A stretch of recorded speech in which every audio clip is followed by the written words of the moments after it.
desligar, né? Boa noite para todo mundo, agradeço imensamente a presença de vocês. Eu vejo que alguns rostinhos aqui já são conhecidos, já estão frequentando Astronomia para Todos, tudo bom?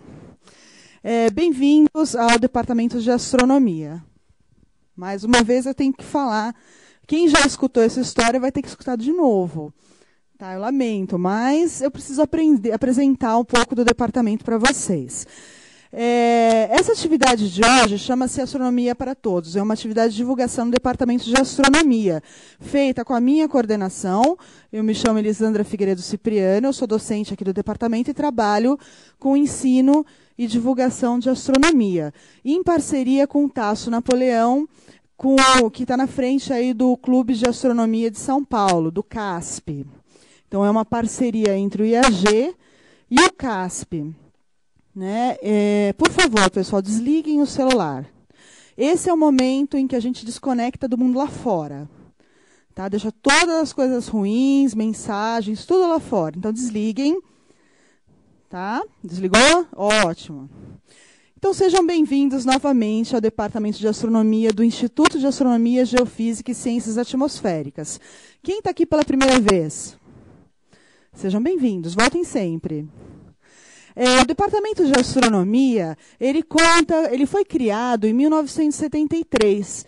Ele foi um dos primeiros institutos de astronomia, de pesquisa, de pós-graduação abertas no Brasil. Um dos pioneiros, né? Hoje em dia, a gente conta com cerca de 35 docentes, professores atuando na área de astronomia aqui no departamento. Já formou, esses dados são de 2011, mas mesmo assim já é impressionante. Já formou cerca de 210 mestres, 171 doutores, ou seja, o IAG, o Departamento de Astronomia, é responsável pela formação da grande quantidade, da maioria dos astrônomos que estão trabalhando espalhados por vários lugares do Brasil. Né? Várias universidades saíram daqui. O programa de pós-graduação da astronomia é um programa considerado de excelência e a gente tem nota máxima de avaliação pela CASP, pela CAPES. Né? Então, eu vou apresentar um pouquinho o que isso significa. Por que o Departamento de Astronomia é um instituto de excelência, né, em pesquisa e ensino. Né? A pesquisa que esses 35 doutores, professores que trabalham aqui, junto com seus alunos, que desenvolvem doutorados, mestrados, aqui eles desenvolvem pesquisas de fronteira em astronomia e astrofísica nas mais diversas áreas da astronomia. Além disso, as pessoas que trabalham nesse departamento estão envolvidas em grandes projetos internacionais, tanto em astronomia observacional, quando a gente pensa na construção desses telescópios do futuro, de grande porte, também na astronomia teórica. Né? A gente está aí junto na fronteira do conhecimento, na área de pesquisa. Além da pesquisa de excelência, a gente tem atividades didáticas, uma série de atividades relacionadas com o ensino, como, por exemplo, um curso de graduação em astronomia, cursos de astronomia para diversas unidades da USP, aqui a gente fornece curso para várias unidades, pós-graduação acadêmica, ou seja, mestrado e doutorado acadêmico na área de astrofísica, astronomia e astrofísica. E também o mestrado profissional e ensino de astronomia. Né? Além dessas atividades didáticas normais, a gente também oferece 3 cursos de extensão, que é aberto a toda a comunidade, não necessariamente comunidade USP. Comunidade externa. Esses 3 cursos são Astronomia e Astrofísica, que é voltado para alunos de graduação, graduados e graduandos, né, nas diversas áreas de ciências exatas. Esse curso acontece nas férias, está acontecendo essa semana. Além disso, a gente tem um curso que chama Astronomia Uma Visão Geral, que é voltado à formação e capacitação de professores que estão atuando na educação básica. Tá, um trabalho de formação docente. É uma maneira da gente fazer com que o nosso trabalho reflita na educação básica também. E astronomia para a terceira idade. É um curso especialmente voltado para a terceira idade. Além disso, a gente tem várias atividades de difusão, como apoio, os docentes daqui dão apoio, entrevistas para jornais, revistas, televisões, sempre que acontece, alguém resolve acabar com o mundo, a gente trabalha bastante. O professor Roberto é um deles que sempre atende essa demanda. Tem o site Pergunte para um Astrônomo, que foi desenvolvido também pelo professor Roberto, com várias perguntas comuns, né, que sempre acontecem, recorrentes de astronomia, e as suas devidas respostas. Além disso, a gente tem produção de vários cursos, palestras online, várias pessoas vieram me falar aqui do curso do Coursera, né, o pessoal que acaba reconhecendo, né, então, são cursos que o Departamento de Astronomia está desenvolvendo também. Além disso, nós recebemos escolas, todas as terças e quintas, de forma absolutamente gratuita, né? As escolas chegam aqui, a gente oferece uma palestra focada nos temas pertinentes, né, ao currículo escolar, aos temas de astronomia que estão aí no currículo escolar, e observação do céu aluno e através de telescópios. Isso acontece todas as terças e quintas e gratuito. Se vocês conhecem escolas, têm contato com alguma escola, peçam para trazer as crianças aqui, porque a gente adora receber escola. Tá bom? Além disso, tem o Astronomia para Todos, que é um evento voltado para o público em geral, com ciclos de palestras sobre tópicos de grande impacto na mídia nacional e internacional, e que é ministrada por um especialista aqui do IAG, que trabalha exatamente nessa área que vai ser oferecida a palestra. Pode entrar, tá bom? Então, essas palestras são ministradas por especialistas da área, que tratarão em linguagem mais acessível sobre as descobertas mais recentes de sua área de pesquisa. Então, é uma oportunidade que vocês têm para conversar diretamente com o pesquisador que está aí na fronteira do conhecimento produzindo pesquisa em astronomia. E, além disso, a gente tem a observação do céu com o apoio do Clube de Astronomia de São Paulo. Para a palestra de hoje, o professor Roberto Costa, ele é docente do Departamento de Astronomia aqui já há alguns anos, foi meu professor também, né, Roberto? Ele é formado pela Federal do Rio Grande do Sul e também tem na sua trajetória aí de formação como pós-doutor o Observatório de La Côte d'Azur na França. A pesquisa do professor Roberto, ela versa sobre evolução estelar, né, em alguns tópicos como nebulosas planetárias, abundâncias químicas nebulares, evolução química, enfim. Ele vai ter a oportunidade de falar mais sobre as coisas que ele trabalha e instrumentação astronômica também. O professor Roberto, além de ele ter ser bastante reconhecido tanto nacional quanto internacionalmente pela pesquisa de fronteira que ele desenvolve, ele também é reconhecido por sua participação de excelência e envolvimento em uma série de atividades de divulgação, de difusão de astronomia, sempre presente na mídia, tentando responder as perguntas que as pessoas trazem sobre os acontecimentos e sobre as informações que eles recebem. Então, em nome do Departamento de Astronomia, eu agradeço a presença de todos e eu espero que vocês aproveitem bastante, façam bastante perguntas para o professor, que ele sabe muito, e depois a gente vai fazer a nossa observação e ver o que está no céu disponível, tá bom? Professor, obrigada, viu? Obrigada por se disponibilizar. Tempinho. Desculpe, eu estou com a garganta arranhando. Bom, obrigado pelas palavras gentis, Elisandra. Ela já me apresentou melhor do que eu me apresentaria. Obrigado a vocês. Você está me ouvindo? Hein? Eu não estou escutando... Ah, tá vivo sim. E... Então sim. E a ideia, então, desses minutos hoje é falar sobre a origem dos elementos químicos. Esse é um tema que é muito antigo. Na história dos conhecimentos, a busca da origem dos elementos químicos vem desde a Antiguidade Clássica. Os gregos falavam nos 4 elementos, né? Ou seja, tudo na natureza deveria ser feito por 4 elementos diferentes: terra, água, ar e fogo, misturado em proporções diferentes. Assim é que os gregos viam a natureza. E um 5º elemento seria o elemento que compunha o céu. Bom, mas os elementos químicos, como todos já são conhecidos há bastante tempo, desde a Antiguidade Clássica, que a ideia da procura dos elementos começou lá com o bronze, com o ferro, e depois, à medida que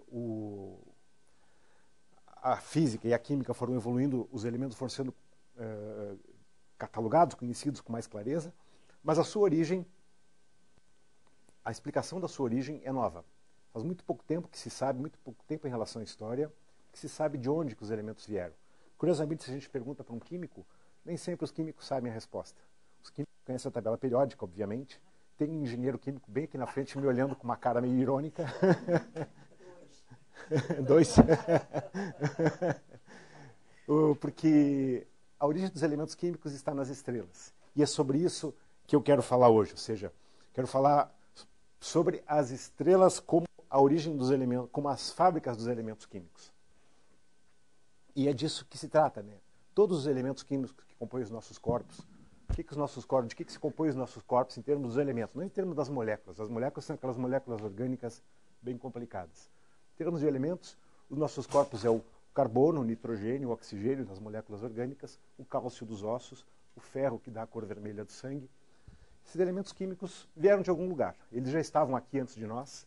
Depois que nós formos embora, eles vão continuar aqui.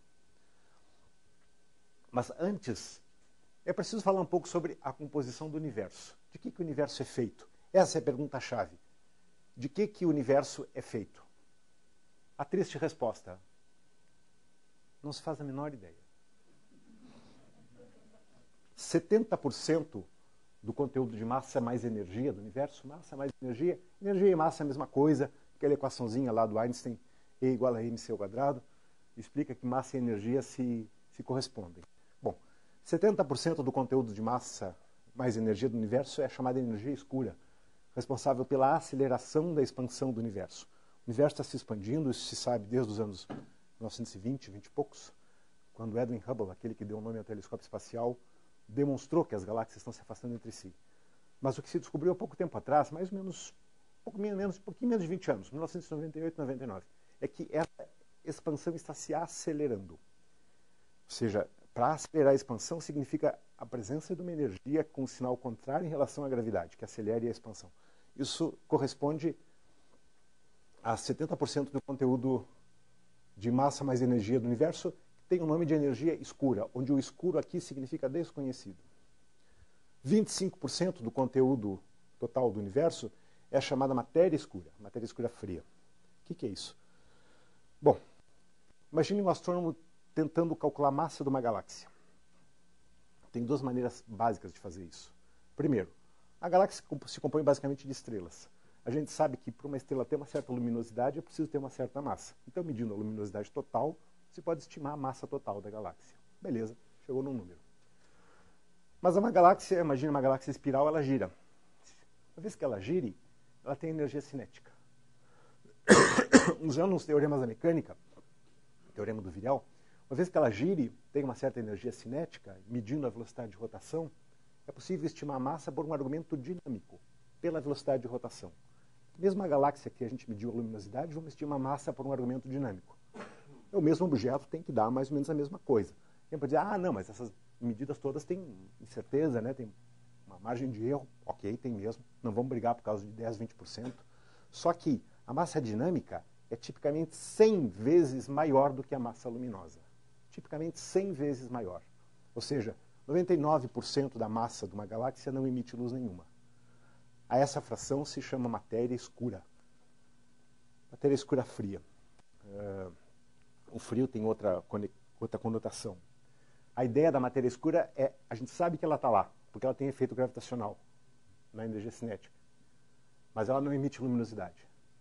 Olha, somando aqui dá 95, né? 4% é hidrogênio e hélio gasosos difusos. 0,5% está na forma de estrelas, um pouquinho mais está na forma de neutrinos. E os elementos pesados, o que os astrônomos chamam de elementos pesados é tudo que não é hidrogênio e hélio. Toda a tabela periódica, tirando o hidrogênio e hélio, os astrônomos chamam de elementos pesados.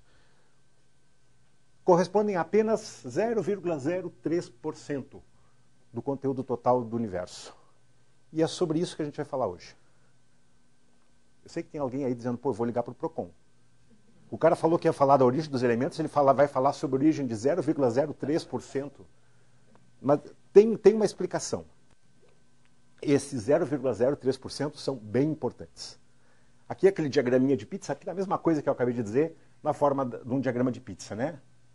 Energia escura, matéria escura, hidrogênio e hélio gasosos, e esse pedacinho que sobrou aqui, que na verdade é 1%, esse 1% se distribui dessa forma. Aqui estão os elementos pesados. Tem algumas coisas importantes feitas com esse 0,03%. Eu gosto dessa foto. A resolução não é boa, mas na internet vocês acham reproduções melhores. Essa é uma imagem do Hubble Ultra Deep Field. O telescópio espacial ficou 11,3 dias apontando por uma região escura do céu. Escura quer dizer 100 estrelas da nossa galáxia na linha divisada. Olhando lá para o fundo. Ficou integrando 11 dias e meio. Cada dia 24 horas, façam a conta, vê quantas horas dá isso. Não, umas 270 horas mais ou menos. Essa fraçãozinha aqui é 1 sobre 13 milhões da área total do céu. Nessa fraçãozinha tem mais ou menos 10 mil galáxias. Essa luz que vocês estão vendo daqui, cada pontinho aqui é uma galáxia, não tem estrela nenhuma aqui. Cada pontinho aqui é uma galáxia. Esses bem fraquinhos, esse aqui que vocês mal estão vendo, outros maiores. A luz que está aparecendo aqui é das estrelas das respectivas galáxias, obviamente. Só que essas estrelas têm planetas. Até 20 anos atrás, planetas em torno de outras estrelas, o que tinha? Tinha Vulcano, tinha Tatooine, e ficava mais ou menos por aí. Era ficção científica. Agora não. Agora se sabe que existem planetas em praticamente todas as estrelas. A gente conhece muito poucos, mas já tem mais ou menos uns 3.500 catalogados. Quantos planetas será que tem aqui, hein? 10 mil galáxias. Cada galáxia tem aí, botando por baixo, 100 bilhões de estrelas. Cada estrela aí com talvez 5 a 10 planetas. Quantos planetas será que tem escondidos nessa foto? Opa! O que está atrás de cada um desses planetas é alguma... Isso aqui, essa imagem tem... eu quero ilustrar, isso aqui é diversidade biológica. Tem um planeta que a gente conhece bem. O que existe nos outros planetas? Essa é uma pergunta que ainda não tem resposta. Mas as mesmas condições que levaram à evolução da vida na Terra certamente existem em outros lugares. Então, esse 0,03% do conteúdo total do universo, aqui deveria ter uma foto da Terra, viu? Com aqui esses mistérios das versões do PowerPoint, sumiu a imagem da Terra, mas era só uma imagem da Terra. Eu estou querendo chamar a atenção disso, ou seja, esses 0,03% compõem os nossos corpos, compõem toda a diversidade biológica do nosso planeta, compõem o nosso próprio planeta em si. De que a Terra se compõe em termos de composição química? O chão que a gente pisa. Óxidos, silicatos, ferro, níquel. Óxidos e silicatos é o que domina a Terra. Óxidos e silicatos, se a gente pensar nos elementos químicos, é oxigênio, é silício, é carbono, enfim, hidrogênio, obviamente. E são esses os elementos que forneceram a evolução pré-biótica. Essa questão da origem dos elementos, da busca da origem dos elementos, não é uma questão que uma pessoa matou a charada, não. Esse é um projeto de mais de um século que os físicos e os astrofísicos têm trabalhado. Eu gosto muito desse trecho aqui. Esse cara aqui é um físico alemão. Ele recebeu o Prêmio Nobel em 1967, 50 anos esse ano, né? E ele disse lá no discurso, quando ele recebeu o Prêmio Nobel, lá na Suécia, ele disse: como foi possível, como tem sido possível para o Sol emitir luz e calor sem exaurir suas fontes, não somente durante os milhares de séculos que a raça humana existiu, mas também com um tempo enormemente maior, onde todos os seres vivos que necessitavam do Sol para sua nutrição se desenvolveram e floresceram. Ou seja, o que está atrás disso? A busca da energia, da fonte de energia do Sol. Isso é algo que, no começo do século XX, não era conhecido. A fonte de energia do Sol está conectada com a origem dos elementos químicos. A fonte de energia das estrelas, na verdade, está conectada com a origem dos elementos químicos. Lá, há mais ou menos um século atrás, um inglês chamado Arthur Eddington propôs, pela primeira vez, que a fusão nuclear, ou seja, o processo pelo qual núcleos atômicos se fundem e se transformam em núcleos mais pesados, que esse poderia ser o mecanismo de produção de energia das estrelas. Antes não se sabia. Tem uma discussão clássica da história da física entre dois ícones da física do começo do século XX. Ernest Rutherford, o cara que descobriu os núcleos atômicos, físico britânico, né? E Joseph John Thomson, Lord Kelvin, o cara das escalas de temperatura, especialista em termodinâmica, famosíssimo. O Kelvin achava que o Sol produzia sua energia encolhendo. Quando um corpo encolhe, ele converte energia potencial gravitacional em energia térmica, produz calor. Fazendo, sabe-se a distância do Sol, fez as contas aí, ele fez as contas e disse, não, o Sol está encolhendo levemente, muitos pouquinhos. Esse processo converte energia potencial gravitacional em energia térmica. Então, em função da massa e da distância do Sol e da quantidade de energia que ele emite, o Sol não pode ter mais que 30 milhões de anos. Ok. O colega dele de universidade, Cambridge, na Inglaterra, Rutherford disse, mas eu sei calcular taxas de decaimento radioativo. Eu sei que essa rocha aqui, ela tem 100 milhões de anos. Como que o seu Sol tem 30 milhões de anos se essa rocha que eu tirei da Terra tem 100 milhões? Essa era uma discussão que estava rolando no começo do século XX. Então, a resposta começou a aparecer aqui. Será que não é fusão nuclear? Cecilia Payne, uma astrofísica famosa, em 1925 provou que as estrelas são compostas basicamente de hidrogênio e hélio. A maioria dos astrônomos da época não acreditava que as estrelas fossem compostas de hidrogênio e hélio. Acharam que fossem materiais mais densos.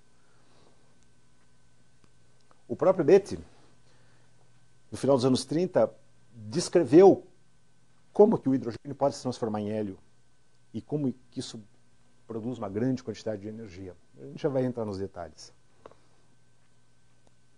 Mais tarde, já nos anos 50, um artigo famoso, publicado na literatura especializada, um casal aqui, B2FH por causa das iniciais, né? 4 pessoas, demonstraram as cadeias de nucleossíntese. Isso aqui é uma figura daquele artigo de 1957, 60 anos esse ano. Começa lá com hidrogênio, se funde, vira hélio, o hélio se funde entre si, vira carbono, o carbono mais um hélio vira oxigênio, o oxigênio com mais um hélio vira neônio, o neônio pode se produzir diferentes isótopos, o neônio 20, 21, 22, 23, por processos de captura de nêutrons. Ou seja, cadeias que começam sempre no hidrogênio e vão fabricando os outros elementos. Esse aí é um artigo clássico, um artigo de referência dessa área de pesquisa. E como é que se obtém as respostas para isso? Espectroscopia. Espectroscopia é uma técnica de medida de astronomia. Uma técnica muito, muito poderosa. Isso aqui é só um exemplo para exemplificar a ideia. Imagine uma fonte de... As duas lentes só estão aqui para transformar feixes divergentes em feixes paralelos. Esqueçam as lentes. Uma fonte luminosa, uma lâmpada incandescente daquelas antiguinhas. A luz passa pela fenda, passa por um prisma. No prisma, a difração, a troca de caminho da luz, varia com a cor. Essa é a velha experiência do Newton. Newton fez essa experiência no século XVII, com a cortina de casa, né? Tinha o sol na janela, fechou a cortina, deixou uma frestinha. Na frestinha da janela ele botou um prisma e viu que na parede do outro lado tinha um arco-íris se formando. Essa foi a primeira experiência de espectroscopia. E o que se obtém disso? A luz é decomposta nas suas cores. Quando isso é feito, não de forma de brincadeira como aqui, mas de uma forma mais técnica, é possível obter a composição química dos corpos celestes. No século XVII, Pascal, aquele filósofo francês, disse que um exemplo de conhecimento para sempre inatingível às pessoas seria a composição química das estrelas. Ele dizia, olha, as estrelas estão muito longe. Não dá para ir até a estrela, pegar uma colherinha de estrela, trazer para o laboratório e examinar para ver do que se trata. Então a composição química das estrelas vai ser sempre desconhecida. Hoje, com espectroscopia, a gente faz isso meio de brincadeira. Os meus alunos fazem isso de brincadeira, no laboratório. E a técnica é essa. Ou seja, se pega, não é mais uma lâmpadazinha, é um telescópio, que tem aqui é o foco de um telescópio, que está apontado para uma estrela. Não é um prisma, é uma rede de difração, é algo mais sofisticado. Mas aqui, no final, a ideia é a mesma. A luz se espalha em seus comprimentos de onda e é possível examinar a composição química da fonte emissora.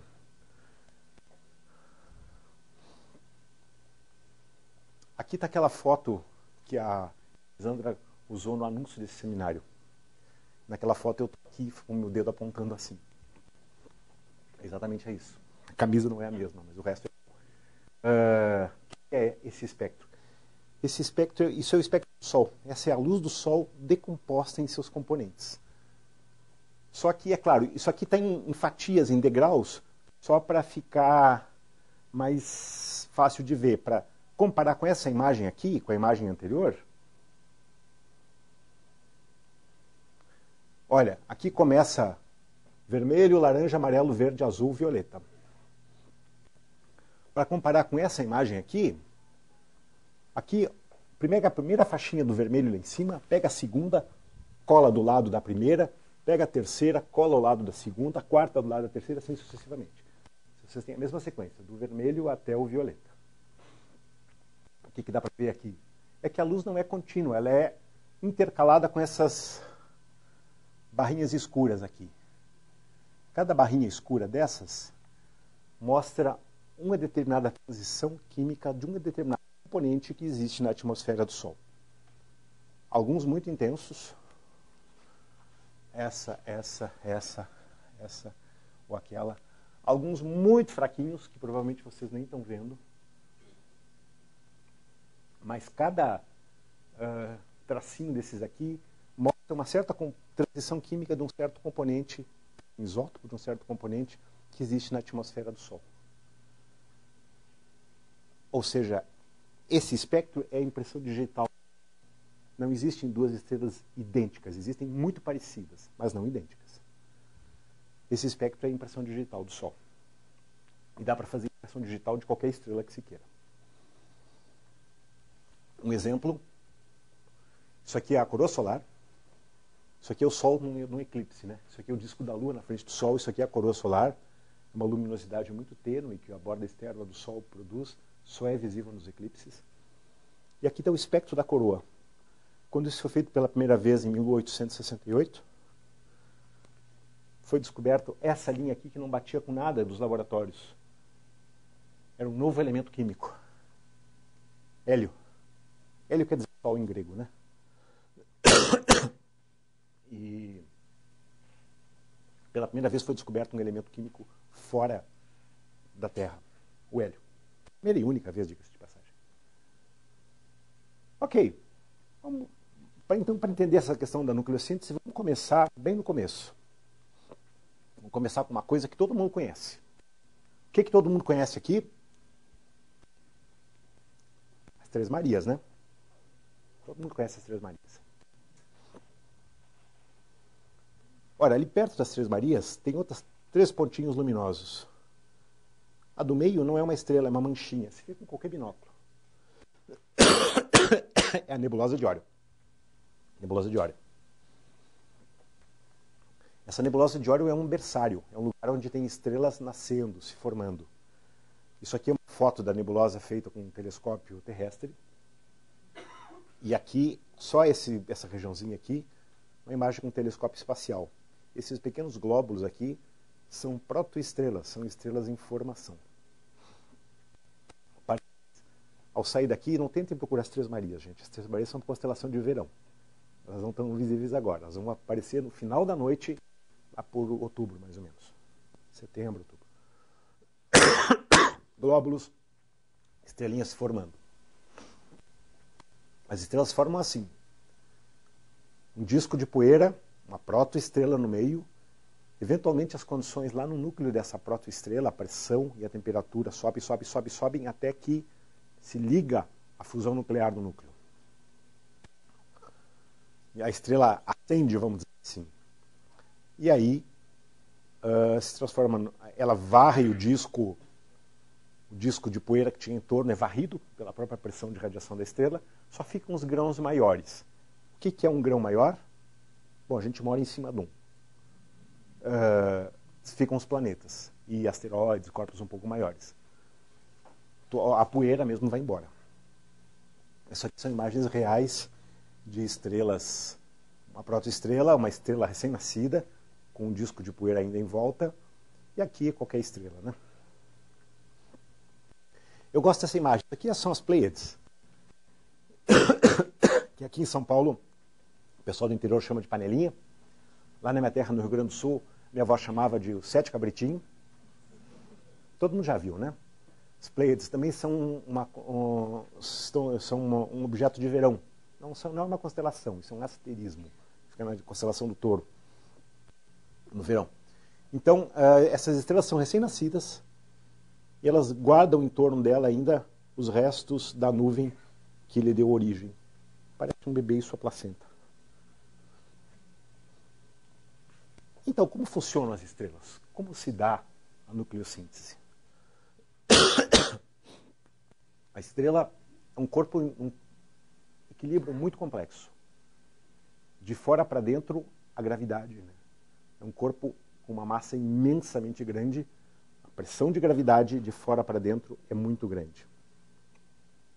E de dentro para fora, a pressão de radiação. Aqui no núcleo ocorre a fusão nuclear e a enorme pressão de radiação de dentro para fora. A gravidade de fora para dentro, a radiação de dentro para fora. Essa estrutura em equilíbrio é uma estrela. Esse equilíbrio nem sempre é estável, às vezes ele é menos estável do que poderia ser. E a estrela pode variar em função disso. Ok, então como é que a estrela funciona? O núcleo da estrela funciona. Lá no núcleo, submetidos a pressões e temperaturas muito, muito grandes, o que acontece é isso. 2 prótons são esmagados, são colidos um contra o outro. Essa colisão, eles se colam, se formam uma partícula chamada deuteron. Sobra um neutrino, sobra um pósitron, um elétron de carga positiva, a radiação gama, energia, e ainda um neutrino. Neutrinos são partículas que têm da ordem do centésimo de milésimo da massa do elétron e não possuem carga elétrica. Eles são muito, muito difíceis de detectar. Eles foram propostos pela primeira vez por um físico italiano chamado Enrico Fermi, nos anos 30. Fermi era italiano. Era um nêutron pequenininho, em italiano, neutrino. O nome é neutrino.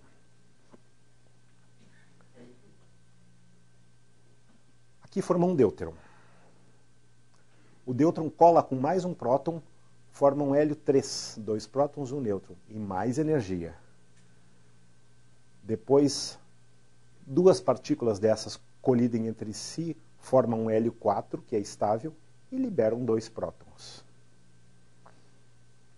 Então, como é que a coisa acontece? Assim, ó. Assim fica mais fácil de ver. 2 prótons, deuteron, mais um próton, hélio 3.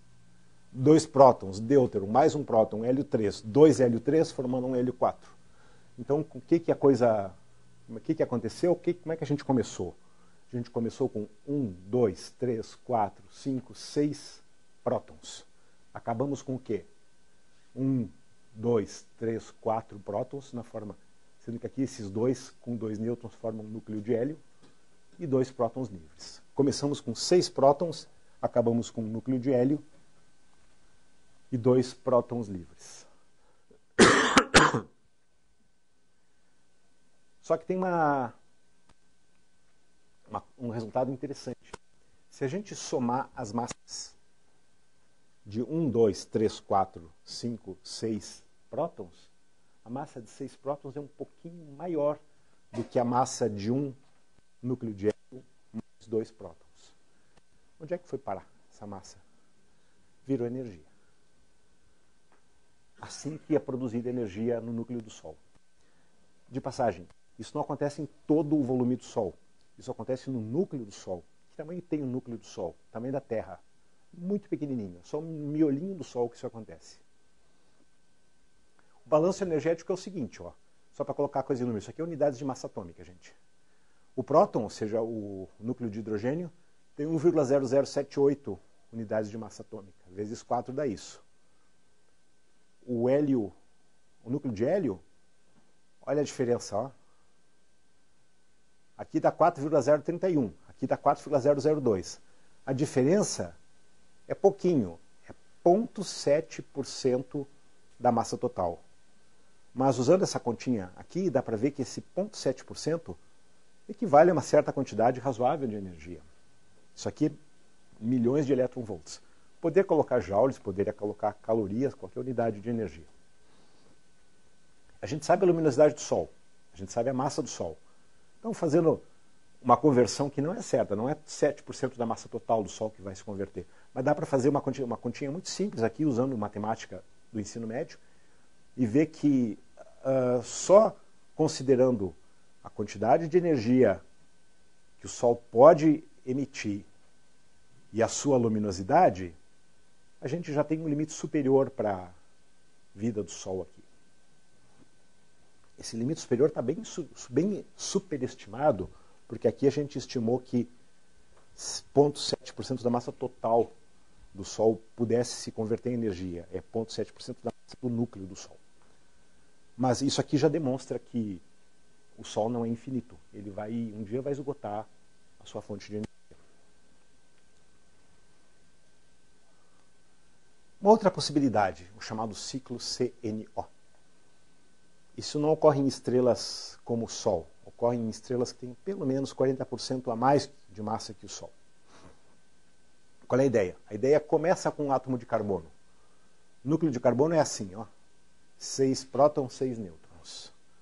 O carbono captura mais um próton, vira nitrogênio 13 e libera um pouco de energia. O nitrogênio 13 decai para carbono 13, liberando um pósitron e um neutrino. O carbono 13 captura mais um próton e vira nitrogênio 14. Libera energia. Captura mais um, vira oxigênio 15 e libera energia. O oxigênio 15 decai para nitrogênio 15, liberando um outro pósitron e mais um neutrino. O nitrogênio 15 captura mais um próton, volta a ser carbono 12 e se quebra, um pedaço dele vira um hélio 4. Qual é o balanço dessa história toda? O carbono que estava voltou a ser o que era. O carbono aqui funciona como catalisador na reação química. Isso não é uma reação química, é uma reação nuclear. A ideia é exatamente a mesma. Começamos com esse carbono, entrou o que mais? 1, 2, 3, 4 prótons. Entrou 4 prótons, um carbono já tinha, aqueles 4 prótons sumiram, viraram um núcleo de hélio, o carbono ficou. Essa reação se chama ciclo CNO. Também é uma fonte de produção de energia em estrelas mais massivas que o Sol. Um caso bem curioso é o caso do que os astrônomos gostam de chamar de grupo LIBEB, lítio, berílio, boro. Lítio, berílio e boro não são fabricados nos núcleos das estrelas, eles são destruídos por essa reação aqui, ó. Quando eu falo reação, eu nunca estou falando de reação química, gente, é tudo reação nuclear. O lítio 7 mais um próton se quebra em 2 núcleos de hélio. Então, de onde é que vem o lítio, o berílio e o boro que andam por aí, né? Nosso cérebro tem lítio, né? Nosso cérebro precisa de lítio para funcionar direito. Mas o lítio, apesar de ser um material leve, ele é muito pouco abundante. O lítio, o berílio e o boro tem muito pouco desses elementos na crosta da Terra, né? Eles, na verdade, eles são fabricados no meio interestelar, por colisões com as partículas do meio interestelar. Por isso que eles são muito, muito menos abundantes que as demais partículas de massa, que os demais núcleos de massas atômicas similares. Tipicamente, eles são centenas de milhares a milhões de vezes menos abundantes que outros elementos de massas atômicas próximas deles, como carbono, nitrogênio, oxigênio. Porque eles são muito difíceis de fabricar.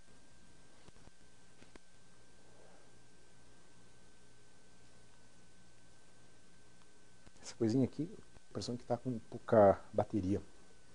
Então, uma estrela como o Sol, qual vai ser o seu destino? É algo mais ou menos assim. Vou tomar um golinho de água, que minha garganta está arriando.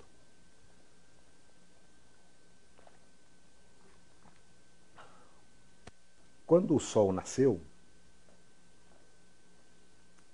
tinha uma certa fração de hidrogênio e hélio no seu núcleo. À medida que a evolução foi transcorrendo, parte do hidrogênio vai se convertendo em hélio. Essa é mais ou menos a situação atual. O Sol tem 4,6 bilhões de anos. Vai chegar um momento que vai se esgotar o hidrogênio do núcleo. E o Sol vai ter uma configuração similar a essa. Uma casca externa, onde nada acontece, um envoltório onde está ocorrendo fusão nuclear, onde tem hidrogênio se transformando em hélio, e um miolinho de hélio inerte. Quando isso acontecer, a estrela vai chegar no final do seu ciclo evolutivo. Ela vai virar uma gigante. Isso aqui, esse é o destino do Sol. Aqui, em magenta, está o tamanho da órbita da Terra, para vocês terem uma ideia. O Sol, então, no final do seu ciclo evolutivo, vai inchar, de maneira a ocupar todo o volume do sistema solar interno, mais ou menos até a órbita da Terra. E lá no miolinho vai ter um núcleo de carbono inerte, de fora para dentro. Hidrogênio inerte, hélio fundindo, se transformando em carbono. 3 núcleos de hélio formam um de carbono, já vou falar disso. E uma casca de carbono inerte. Esse é o momento que alguém pergunta, mas e nós, quando isso acontecer, a gente vai para onde? Nós quem? A nossa tribo de macaco pelado, que está aqui há 200 mil anos, isso vai acontecer daqui a 5 bilhões de anos. É sempre bom lembrar que há 1 bilhão de anos atrás, na Terra só existiam organismos unicelulares. Né? A Terra tem 4,5 bilhões de anos de idade. Há 1 bi no passado, só existiam unicelulares. 600, 700 milhões de anos atrás, um pouquinho antes do período cambriano, é que começaram a aparecer as criaturas mais complexas. Depois houve a chamada explosão cambriana, que os paleontólogos gostam de falar, e a diversidade da vida cresceu exponencialmente. Ou seja, nesse futuro aí, provavelmente não é sequer para os mamíferos. Os mamíferos não existiam há 100 milhões de anos. Daqui a 100 milhões de anos no futuro, provavelmente eles não vão existir mais. Alguém vai ter que se preocupar com isso, mas certamente não vamos ser nós. Vai ser a nossa tribo de macacos pelados que vai ter que se preocupar com isso. Então, como é que as coisas terminam? Ora, eventualmente a estrela que tinha inchado, ela vai jogar para fora, vai ejetar a sua envoltória. Essa envoltória vai se transformar numa nebulosa planetária. Essa estrela aqui ejetou o seu envoltório externo, isso aqui é um esquema da mesma coisa, isso aqui é uma outra nebulosa planetária.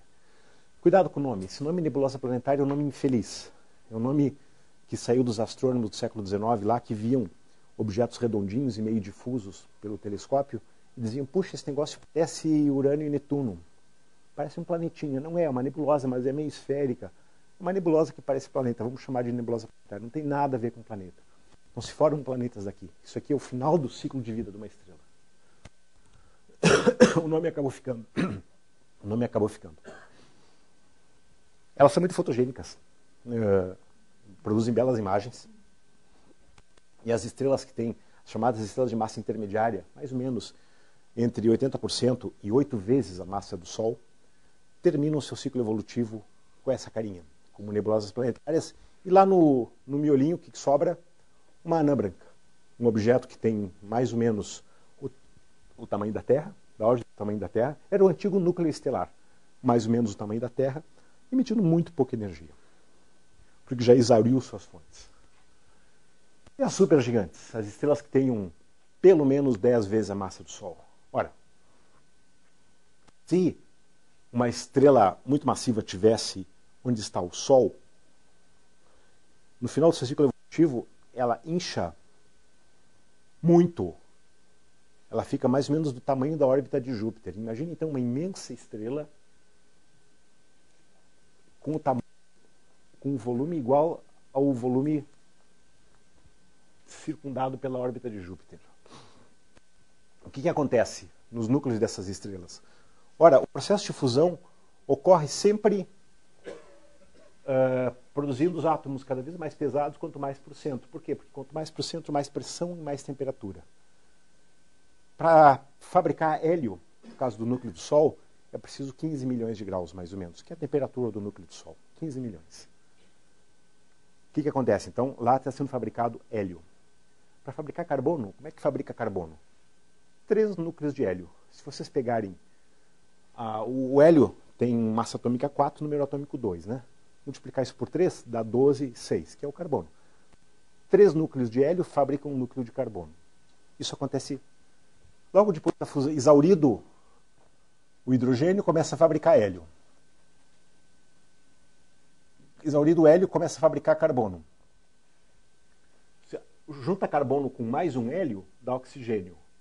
Oxigênio mais um hélio dá neônio. E assim sucessivamente até chegar no ferro. O ferro é inerte, esse processo para no ferro. Esse núcleo aqui, por razões bem óbvias, se chama de estrutura de casca de cebola.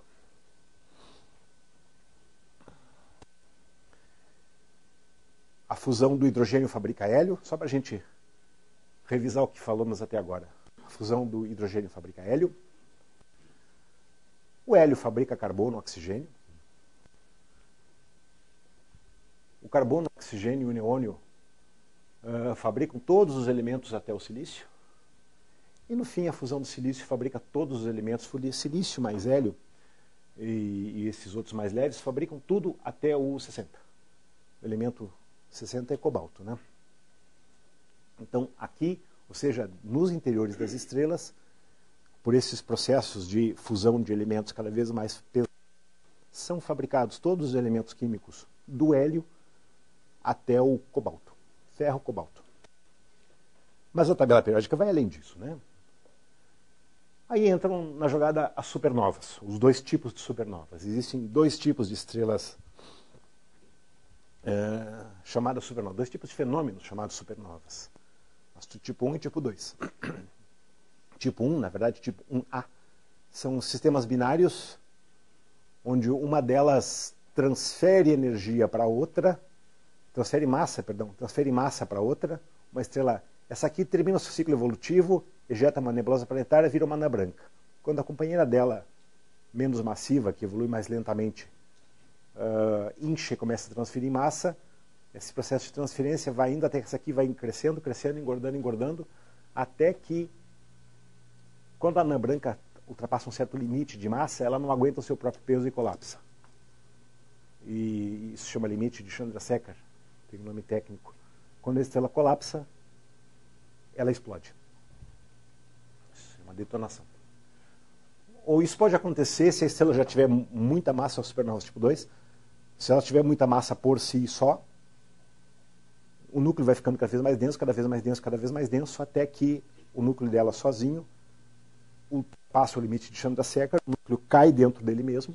Quando eu digo cai dentro dele mesmo, significa, em termos mais técnicos, que a pressão de gravidade, a pressão de fora para dentro, é tão grande que a energia de ligação que mantém a integridade dos núcleos atômicos não consegue suportar a pressão da gravidade. Então os próprios núcleos se esmagam. E a estrela vira uma bola de nêutrons, vira uma estrela de nêutrons. Aí, aquela estrutura, o antigo núcleo estelar, que tinha o tamanho da Terra, mais ou menos a ordem de grandeza dos núcleos estelares, ela vira uma bola de nêutrons com mais ou menos o tamanho da Grande São Paulo. Algo em 10, 15 quilômetros de diâmetro. De raio, perdão. E vira uma estrela de nêutrons. Se tiver massa maior ainda, vira um buraco negro. Ora, esse processo, o processo de explosão de supernova, não importa se for tipo 1, tipo 2, produz estruturas brilhantes, tipo a nebulosa do Caranguejo, se é um remanescente de supernova, mas supernova que explodiu no ano de 1054, foi relatada por astrônomos chineses, e faz mais ou menos 1000 anos, agora ela tem essa cara. Mas esse tipo de explosão cria o ambiente necessário para fabricar os outros núcleos atômicos. Por que isso acontece? Ora, isso aqui é energia de ligação por núcleo. Um núcleo é um elemento do núcleo atômico. Então, quanto mais... Aqui está a massa atômica. Começa aqui, a massa atômica, o hélio tem massa atômica 4, o carbono é 12, e assim o oxigênio é 16, assim sucessivamente. O urânio, por exemplo, aqui está o bismuto, urânio é 238, o elemento natural mais massivo que tem é o urânio 238, está aqui assim. Até o ferro, a energia de ligação vai crescendo, é preciso cada vez mais energia para manter o núcleo ligado. Depois do ferro para diante, não adianta mais tentar fundir núcleos, eles não fundem mais, simplesmente porque a energia começa a diminuir por núcleo. Para fabricar elementos mais pesados que o ferro, que o grupo do ferro, que inclui o cobalto, é preciso que um núcleo já pesado capture nêutrons. Para o núcleo capturar nêutrons, é preciso um ambiente em que exista uma grande copiosidade, uma montanha de nêutrons sobrando. Quando é que isso acontece? Durante a explosão de supernovas. Então, os elementos mais pesados, no caso do bismuto que está ali, por exemplo, até o urânio, são formados durante as explosões das supernovas. Só para ilustrar, como é que é fabricado o níquel? O ferro 56 captura um nêutron, vira ferro 57, mais um vira ferro 58, mais um vira o ferro 59, que decai no cobalto 59. Ferro 59 não é estável. O cobalto 59 captura mais um nêutron, vira o cobalto 60, que decai no níquel 60. Ou seja, por um processo de captura de 4 nêutrons, a gente começou no ferro 56 e terminamos no níquel. Fabricamos o níquel. Para que isso aconteça, é preciso ter grandes quantidades de nêutrons no ambiente e uma grande pressão, obviamente. Isso acontece durante as explosões de supernova. Perdão, os processos S acontecem imediatamente antes das explosões de supernova. S vem de slow, lento em inglês. O processo R, de rápido, acontece durante as explosões de supernova. O processo slow é na estrela pré-supernova. Esses processos, os processos S, permitem fabricar até o bismuto 209. Tem um esqueminha, está aqui, ó. Isso aqui é só uma animaçãozinha boba que mostra a sequência dos elementos, começando com ferro, cobalto, níquel, cobre, zinco, gadolínio, germânio, arsênio, selênio, bromo, criptônio, rubídio, estrôncio, eitébio ou ítrio, que eu nunca sei, ítrio e zircônio. Então, começamos com o ferro lá embaixo. O que acontece? Captura um nêutron, vira outro isótopo do ferro, mais um isótopo do ferro, emite um... Eu vou ter que usar isso aqui. Ó, isso aqui é emissão de um elétron, isso aqui é emissão de um pósitron, uma partícula com carga positiva. Então vejam que os distintos isótopos de cada elemento vão sendo fabricados por capturas de nêutrons e emissão de elétrons ou pósitrons. Eu não vou fazer isso rapidinho para a gente não tomar muito tempo, mas o processo vai indo assim sucessivamente. Assim são fabricados todos os elementos químicos por captura de nêutrons. Alguns isótopos, por exemplo, do germânio, do selênio, são formados exclusivamente pela captura rápida, que acontece nas explosões de supernovas. Outros são formados por captura de prótons, é o caso de alguns isótopos do níquel, do selênio, do criptônio, do estrôncio. E alguns exclusivamente por... como aqueles isótopos do estrôncio ali em cima. Ou seja, é uma espécie de joguinho, uma espécie de um Tetris nuclear. Os prótons vão se acomodando nos núcleos que já existiam, de maneira que núcleos cada vez mais massivos vão sendo fabricados. E os bem massivos, os processos R, esses sim são formados. Eita! durante as explosões. Em minutos eles são fabricados.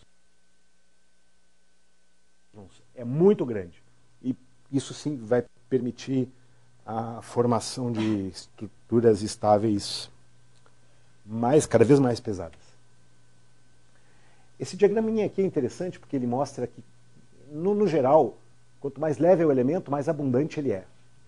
Isso aqui, esse eixo vertical, é o eixo de abundâncias. Cuidado, isso é logaritmo, hein? Quando passa de 4 para 5, multiplicou por 10 a abundância. De 5 para 6, multiplicou por 10 de novo. Isso aqui é o logaritmo da abundância. Então, como eu falava para vocês, de longe, hidrogênio é mais abundante, o hélio é mais ou menos 1/10 do hidrogênio. Logo depois vem oxigênio e carbono. São os elementos mais abundantes que tem. Depois, à medida que a massa atômica vai aumentando, no geral, vai diminuindo a abundância. Como eu falei para vocês, o grupo Libeb é um caso à parte, né? Lítio, berilo e boro tem pouca massa, mas são muito pouco abundantes. E acabamos aqui nos bem pesados, né? Isso aqui é apenas para... Eu coloquei isso aqui simplesmente para a gente comparar as abundâncias dos elementos na Via Láctea, no Sol, na Terra e no corpo humano. Isso é a distribuição em fração de massa. Não é o número de átomos, é a massa. Vejam que o Sol e a Via Láctea, a massa da galáxia, ou a massa de uma estrela, é composta basicamente por hidrogênio e hélio. Então, as frações de massa do Sol e da galáxia são bem comparáveis. 73,9% da massa da nossa galáxia é hidrogênio. Claro, né? Por causa das estrelas. Aqui não está contabilizada a matéria escura, gente. É só a matéria visível. Se a gente somar isso aqui, 74 mais 24 já dá 98, né? Depois tem mais 1%, que é oxigênio. E assim sucessivamente. O Sol é um pouquinho diferente. O Sol tem um pouquinho menos de hidrogênio e um pouquinho mais de hélio, porque o Sol não é uma estrela de primeira geração. Claro, né? Se fosse uma estrela de primeira geração, o Sol só teria hidrogênio e hélio. E o fato de nós estarmos aqui falando disso prova de que o Sol não é uma estrela de primeira geração. A composição química da nebulosa protosolar continha os elementos que compõem o nosso planeta, que compõem os nossos corpos. Não, certamente o Sol não é uma estrela de primeira geração. Por isso ele tem um pouquinho menos hidrogênio e mais dos outros. A Terra, o que domina a massa da Terra? Óxidos e silicatos, magnésio, ferro, tem uma grande quantidade de ferro na Terra, né? E o corpo humano, só de curiosidade. Quando eu fiz isso aqui, eu pensei, puxa, o cálcio é uma fração muito grande. Não é. O cálcio é por causa dos ossos, né?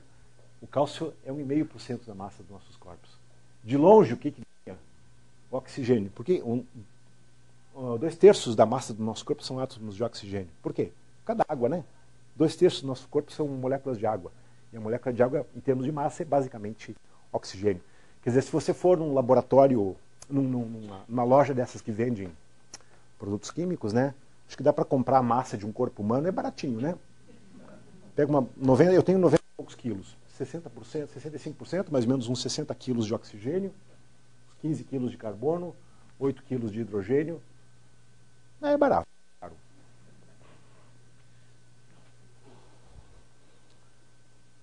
Então, qual é a ideia global? A origem do universo produziu basicamente hidrogênio, hélio e traços de alguns outros elementos, como lítio. Traços. O que domina é o hidrogênio e hélio. Formaram-se as primeiras estrelas. Essas estrelas evoluíram. Fabricaram os seus elementos químicos. Morreram de alguma maneira. O próprio processo de morte, a explosão de uma supernova, fabricou mais elementos químicos. Sobraram os remanescentes, como estrelas de nêutrons, buracos negros, anãs brancas. E uma parte do material foi jogado no meio interestelar, que, por sua vez, vai enriquecer a próxima geração de estrelas. Esse processo aqui é cíclico. À medida que as gerações de estrelas vão acontecendo, o meio interestelar vai se enriquecendo em elementos cada vez mais ricos. E as estrelas formadas a partir desse meio interestelar mais rico vão ser ricas nesses elementos químicos. e vão favorecer, então, a formação, talvez, de planetas rochosos, quem sabe. Para ilustrar, eu quero mostrar para vocês alguns resultados reais feitos pelo nosso grupo aqui. Isso aqui mostra... Abstraiam as cores não são importantes. Isso aqui mostra, basicamente, a abundância de nitrogênio contra a abundância de hélio. Quanto mais hélio, mais nitrogênio. Isso aí mostra que as estrelas mais ricas em hélio também são mais ricas em nitrogênio. O que isso está dizendo? Está dizendo que essas estrelas produzem mais desses dois elementos, tanto o hélio quanto o nitrogênio, fabricados em estrelas do mesmo tipo. Aqui está o mesmo que eu acabei de dizer. Aqui também abstraiam as cores, está uma comparação da abundância de oxigênio com a abundância de argônio. Veja que é uma correlação positiva. Quando cresce o oxigênio, cresce o argônio. O que essa figura mostra? Essa figura mostra que estrelas que se formaram de um meio interestelar, essas estrelas não fabricam oxigênio. O oxigênio já estava lá quando as estrelas se formaram. Então, estrelas formadas do meio interestelar mais pobre, num elemento também é mais pobre no outro. Enfim, são estudos de abundância química que a gente faz com nebulosas. Esse aqui é o mais interessante deles. Isso aqui fixe apenas nos vermelhos. Isso aqui é a distância ao centro da galáxia em kiloparsecs. 1 kiloparsec são 3.260 anos-luz. O Sol está aqui, mais ou menos, no 8,5. O que essa figura está mostrando? Quanto mais perto do centro da galáxia, isso aqui é a abundância de oxigênio. Quanto mais perto do centro da galáxia, mais oxigênio tem. As estrelas têm mais oxigênio. Mais longe do centro da galáxia, as estrelas têm menos oxigênio. Por que isso? Porque mais perto do centro da galáxia, mais gerações de estrelas se sucederam.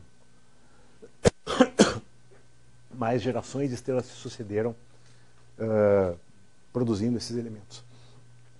Mas o mais interessante de tudo é que os elementos que compõem os nossos corpos não são fabricados numa estrela da mesma natureza. O nosso corpo tem bastante ferro nos nossos corpos. O nosso sangue é vermelho por causa do átomo de ferro, né? O átomo de ferro é um átomo pesado. Ele é produzido em estrelas massivas, pré-supernovas.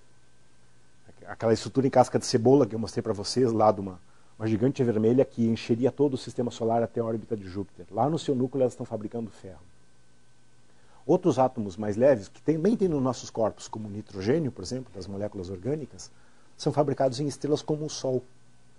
Ou seja, a composição química dos nossos corpos é uma sopa vinda de estrelas diferentes, que se misturou no meio interestelar durante os 13,2 bilhões de anos da vida da nossa galáxia, produziu um meio interestelar rico, do qual o Sol se formou há 4,5 bilhões de anos atrás. A mesma coisa acontece verticalmente. Aqui tem, quem quiser contar conta, tem 2,5 milhões de pontinhos. Aqui é o plano do disco. Quanto mais longe a gente estiver do plano do disco, mais pobre, a escala de abundância está lá em cima, mais pobre a gente está em elementos químicos. Na verdade, lá em abundância de ferro, mas poderia ser oxigênio. Quais são os problemas da moda nessa área que a gente está trabalhando? Estudar como é que varia o gradiente radial, ou seja, essa inclinação das abundâncias, no sentido de ser mais rico do centro da galáxia, mais pobre das bordas, como é que isso varia no tempo? Nas outras galáxias, como é que isso funciona? Quando a gente compara a evolução química com a evolução dinâmica, ou seja, a galáxia não é um corpo estático, a galáxia gira. Pior, ela não gira como um corpo rígido, ela gira como os planetas. A parte interna gira mais rápido que a parte externa, uma rotação kepleriana. É possível combinar a evolução dinâmica com a evolução química? Qual é a maneira de fazer isso? E o que está na moda? Qual a natureza da matéria escura fria?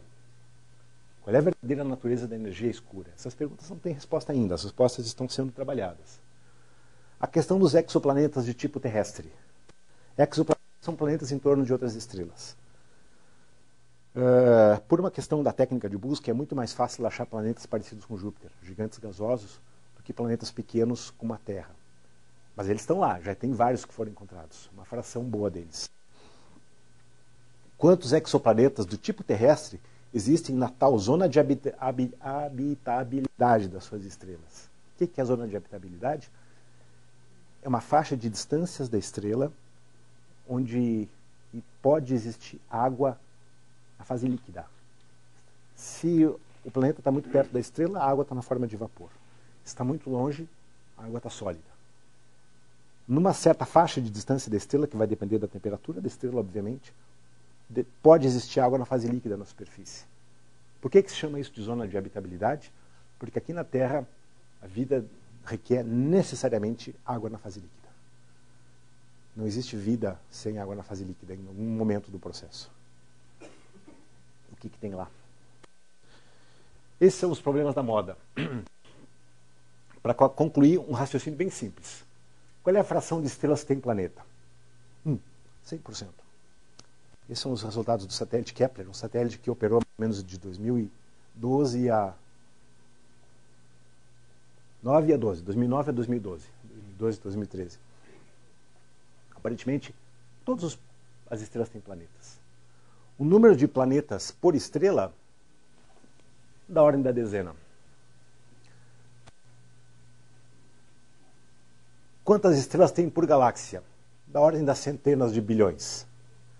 Quantas galáxias existem no universo observável? Da ordem do trilhão, 1 a 2. Multiplica esses números todos. Dá 10 elevado a 24, né? Talvez tenham por aí 10 a 24 planetas. Não sei sextilhão ou octilhão, não sei que nome tem isso, não faço ideia. Ou seja, o que tem lá?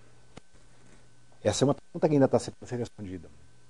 A conclusão simples é que a gente está no começo do começo das descobertas mais empolgantes da astronomia, que tem a ver com a compreensão da síntese dos elementos químicos e, consequentemente, da formação de planetas e do estudo dos planetas extrasolares.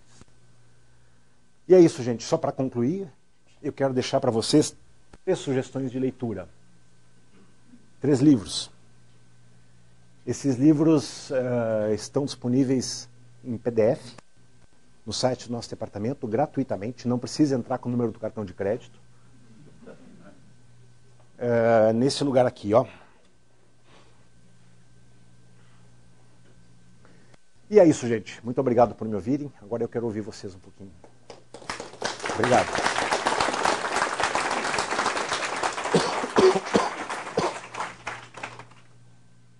Pessoal, temos espaço para algumas perguntas, antes de observar o céu. Ali atrás, eu vou levar o microfone para a gente poder gravar a pergunta também, tá? Só um minutinho.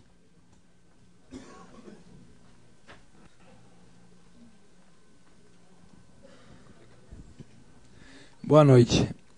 Me chamo Paulo.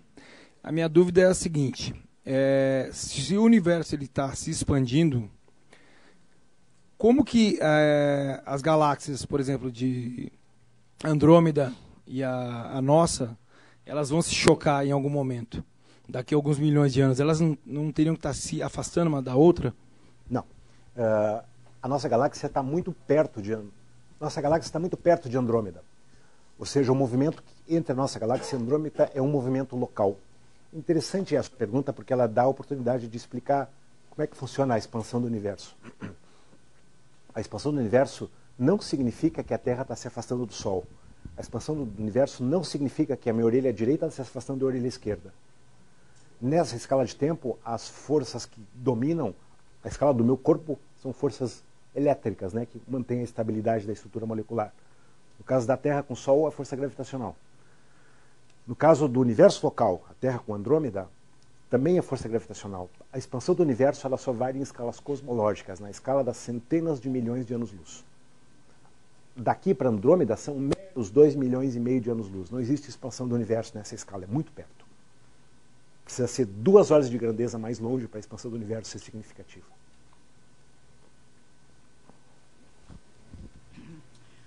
Boa noite, eu sou Nídia, professora aposentada de Química Orgânica. A minha pergunta é, e os elétrons? Como e quando eles se unem aos núcleos para formar os átomos? Não, os elétrons eles estão disponíveis, em vários daqueles processos que eu mostrei, liberava tanto elétrons quanto pósitrons. Os elétrons não participam do processo de nucleossíntese, por isso que eu não falei neles, mas no núcleo de uma estrela, obviamente, tem uma quantidade imensa de elétrons livres também. E eles, à medida que a temperatura do núcleo vai baixando, quando o núcleo vai saindo para a borda mais externa da estrela, os elétrons conseguem se acomodar em órbitas estáveis, mas eles não participam do processo de nucleossíntese. É como os neutrinos. Os neutrinos, a produção de neutrinos é copiosa. Os neutrinos são tão pequenos que eles atravessam a Terra. Agora são 8 e pouco. O oeste está nessa direção aqui. O Sol, essa hora, o Sol está mais ou menos, sei lá, uns 20, 30 graus abaixo do horizonte, né?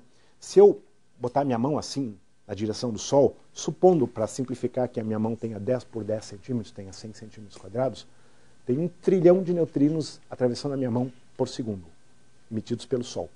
Ai, não bateu agora. Os neutrinos atravessam o planeta sem que a gente perceba. Eles estão lá em grande quantidade, assim como os elétrons e os prótons, simplesmente eles não participam do processo de nucleossíntese. Olá, meu nome é Renato. Eu tenho 2 perguntinhas, mas talvez eu vou ignorar uma delas. A principal era, a gente viu aquelas faixas pretas, né, no espectro da luz, né, decomposta do prisma, né? Eu gostaria que, se possível, você pudesse explicar um pouco mais por que tem essas faixas sim. pretas lá, exatamente. Tá. Qual que é o processo que... Veja, aquilo é luz, não importa a cor, é luz. A luz são fótons com uma certa energia.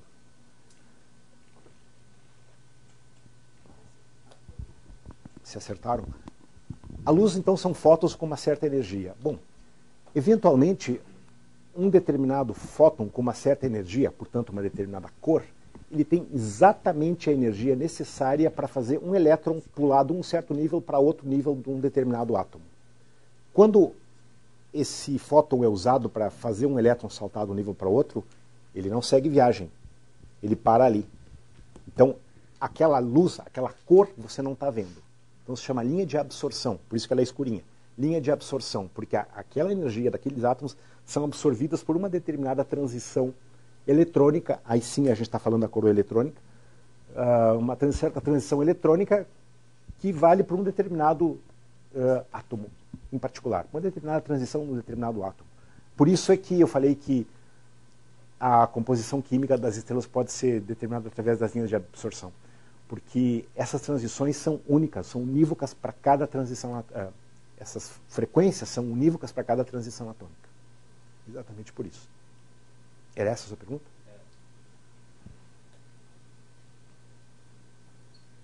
Quem? Boa noite, professor Roberto. Meu nome é Lilian e a minha questão é, dentro desse panorama de expansão do universo e possivelmente maiores distâncias entre galáxias, cada vez maior até não sabemos bem o que, como vão ficar as questões da fabricação desses elementos químicos que dependem de uma morte estrelar para outros? Não tem. Não tem nada a ver, porque a expansão do universo se dá entre as galáxias. E a nucleossíntese, a fabricação dos elementos, é no interior das estrelas. Então, na escala interna das galáxias não existe expansão. O que domina, a força que domina aí é a força gravitacional que mantém a galáxia coesa. E naquele caso de a gente ter cada vez menos estrelas, continuam os elementos também a serem formados? Essa história de ter cada vez menos estrelas no céu não tem a ver com a expansão. Tem a ver com o fato de que o número de estrelas é muito grande, mas é finito. Para uma galáxia, para a nossa, o número de estrelas é muito grande, mas é finito. E as estrelas têm um ciclo de vida que também é finito. Então, se você jogar para o futuro, mas é um futuro muito, muito distante, um futuro da ordem do 1 trilhão de anos, aí sim, as estrelas vão se esgotar, vão concluir o seu ciclo evolutivo, é verdade. Daí a gente está falando de uma escala de tempo muito, muito maior do que o tempo de evolução do Sol. O Sol está mais ou menos na sua meia-vida. O Sol tem combustível para mais uns 5 bilhões, 5,5 bilhões de anos. Ele já existe 4,5 bi. Boa noite.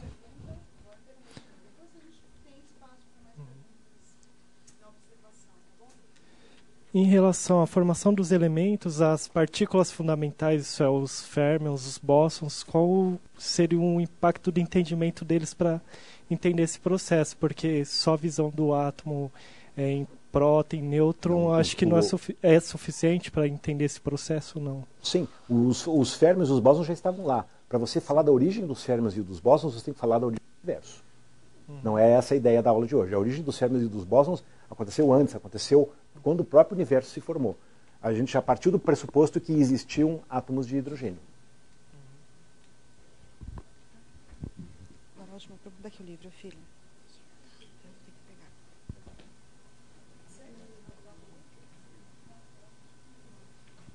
Ali, a última pergunta.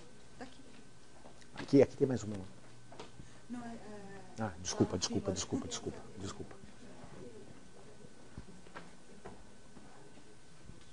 Desistiram de uma, então. Livrinho é um brinde.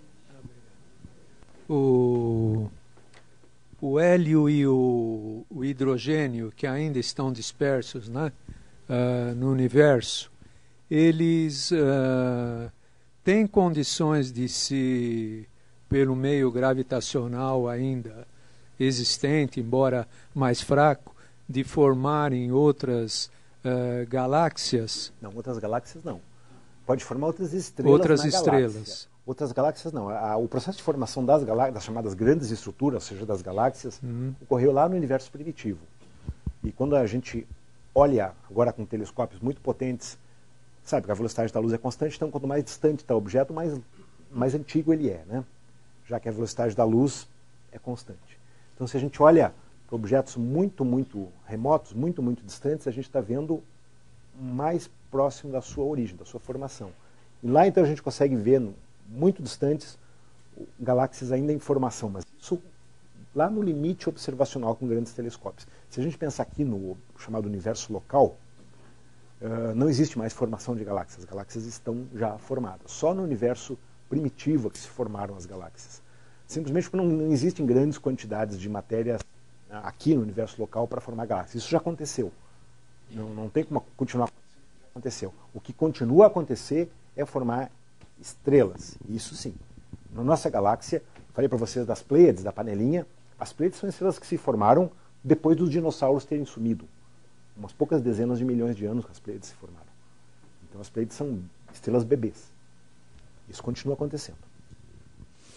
Pessoal, eu vou fechar a sessão de perguntas para o professor Roberto, que a gente tem que dar continuidade ao nosso programa, mas não guardem as dúvidas para vocês. Depois a gente vai ter uma sessão de observação, eu vou continuar com vocês por um bom tempo ainda, então vocês podem perguntar para mim ou para os meninos que estão trabalhando nos telescópios, tá bom? Obrigada, professor Roberto, acho que a gente pode agradecer de novo. Obrigado. E eu vou chamar agora o nosso colega Tasso aqui para ele encaminhar como é que vai ser a observação de hoje, nossa atividade de observação. Obrigada, Tasso. Boa noite a todos. Meu nome é Tasso Napoleão. Estou vendo que tem um monte de alunos meus aqui dessa vez, aqui nos cursos que a gente dá aqui no IAG no sábado de manhã. Eu vou antes de falar da observação, e hoje eu vou falar tranquilamente, não precisa ficar estressado, porque São Pedro está ajudando, o tempo está extremamente seco, a gente fica aqui até a hora que... não, tem que fechar, né? Tem que fechar a loja aí num determinado tempo, mas nós não temos um horário definido, assim, marcado. Então, antes de falar um pouquinho sobre a observação em si, sobre aquilo que vocês vão ver, né? Porque para começo de conversa, observar é uma coisa, contemplar é outra, né? Eu não quero que vocês saiam daqui achando que a Lua, a única coisa que vocês notaram na Lua é que ela é cheia de buraco, né? Quer dizer, a gente procura sempre falar um pouquinho sobre os objetos, a gente seleciona alguns objetos para cada sessão, né? E procura falar um pouquinho sobre eles. Agora, antes de falar nisso, eu vou falar um pouquinho sobre, não só sobre o CASP, mas sobre a astronomia amadora, né? Roberto já deu uma dica para vocês. A minha formação original é engenharia química, eu sou politécnico aqui, antes da Guerra do Paraguai, etc. e tal, eu me formei em engenharia química, depois eu fiz o meu mestrado na Getúlio Vargas, em administração de empresas, fui diretor de multinacional, na área de química também, tecnologia química. Enquanto isso, eu fiz à noite aqui no Instituto de Física, eu sou uspiano até, na raiz dos cabelos. Eu fiz no Instituto de Física as cadeiras que hoje constituem o curso de graduação em astronomia. E hoje eu estou fazendo o mestrado em ensino de astronomia. O meu orientador, esse cavalheiro que vocês viram agora há pouco, o Roberto, que além de amigo meu, é um cientista realmente brilhante. E essencialmente, nós dois gostamos exatamente das mesmas coisas. Então, se vocês quiserem também conversar sobre isso durante a sessão de observação, eu adoro falar sobre isso daqui. O papel do astrônomo amador hoje não é, ao contrário do que alguns ainda pensam, ficar olhando, né, romanticamente na luneta, no ocular da luneta. A gente não faz mais isso. A gente faz isso aqui, né? Mas, basicamente, o astrônomo amador tem uma tarefa hoje que é colaborar com o astrônomo profissional em pesquisas e em divulgação. Tá? É para isso que nós temos os cursos aqui no sábado de manhã. Tá? Estou vendo a Lilian, o André, o Cleiton, o pessoal todo o pessoal que está fazendo observação, que vai acompanhar a observação, que foram alunos meus e que ou estão ensinando ou então estão fazendo pesquisa. Nesse fim de semana, em Belo Horizonte, eu passei com um colega meu, também astrônomo amador, chamado Cristóvão Jacques. Nós ficamos de madrugada trabalhando no projeto em comum com o Observatório Nacional do Brasil e com o Observatório de Paris e outros, né, no Chile também, para determinar a ocultação de uma estrela de 14ª magnitude pelos anéis do único asteroide que até agora se descobriu, no ano passado, que tem anéis. Não são como os anéis de Saturno, você não vê, mas você percebe por uma técnica chamada fotometria. Então é isso que a gente quer ensinar nos cursos que a gente dá aqui no IAG, de 10 às 13 horas ao sábado sempre. A gente abre 80 vagas, rigorosamente em fevereiro, né? Tipicamente se candidatam 600 a 700 candidatos, o que significa que, infelizmente, a gente tem que fazer uma seleção porque não cabe 600, 700 pessoas aqui. Né? Então isso é feito todos os anos, mais de 1.300 alunos já passaram pela gente, e para vocês terem uma ideia, a ideia é formar astrônomos amadores observacionais, que consigam, que tenham condições, digamos assim, teóricas e práticas, de colaborar depois com pesquisas feitas por pesquisadores profissionais também. Essa diferença de profissional e amador cada vez fica mais tênue, digamos assim, no que diz respeito à astronomia. Claro que não necessariamente outras ciências. Né? Eu não me trataria com um cardiologista amador. Aliás, não existe. Né? E mesmo, exatamente, e mesmo dentro da astronomia, eu não conheço nenhum cosmólogo amador. Cosmólogo amador é pirado, né? Alguma coisa meio pirante. Né? Mas na área observacional, o astrônomo amador pode e deve contribuir. Senão ele não é astrônomo amador, é simplesmente um entusiasta ou um aficionado. Né? Então, esse é o tipo de coisa que a gente... como eu estou falando isso daí, eu não preparei nada sobre isso, mas várias pessoas, quando a gente estava mostrando Mercúrio, aí perguntaram, como é que é esse negócio, como é que são os cursos que vocês dão, etc. e tal. Os cursos não são cursos formais. Vocês não vão, se você está interessado em ter um diploma, digamos assim, de astrônomo, faz o vestibular e vem fazer o curso de graduação. Depois continua, porque só com o curso de graduação também você não faz nada. Você tem que fazer mestrado, doutorado, pós-doc e assim por diante, até começar a ser produtivo em astronomia profissional, como a Liz mencionou. Mas se você é, sei lá, nós temos alunos não só engenheiros, físicos e matemáticos, isso também, claro, né? Mas nós temos alunos que são, dentistas, médicos, biólogos, tem pianista, Tá? Não é, Lília? Tem pianista, tem atriz, né? Tem até advogado. Mas, isso, desculpe os advogados, desculpe a brincadeira. Mas é que geralmente eles não gostam muito de matemática, são os mais difíceis para a gente ensinar matemática. São 3 anos de curso, são 6 semestres sucessivos.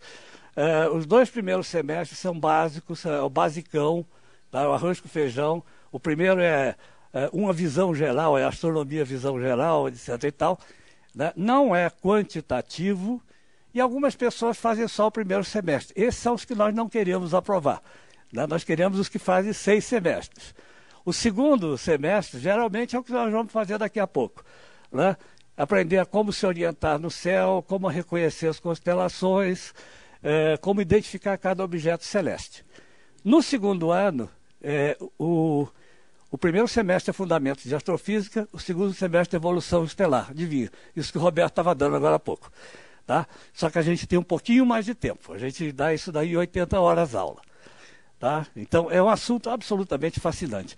E se o camarada passar por tudo isso, no terceiro ano, né, ele tem 2 semestres de astronomia observacional. O primeiro, com telescópios, como a gente vai fazer hoje aqui, utilizando os olhos como detectores. O segundo semestre, o que a gente fez lá em Belo Horizonte, por exemplo, ou o que a gente faz descobrindo supernovas, asteroides, cometas, esse tipo de coisa.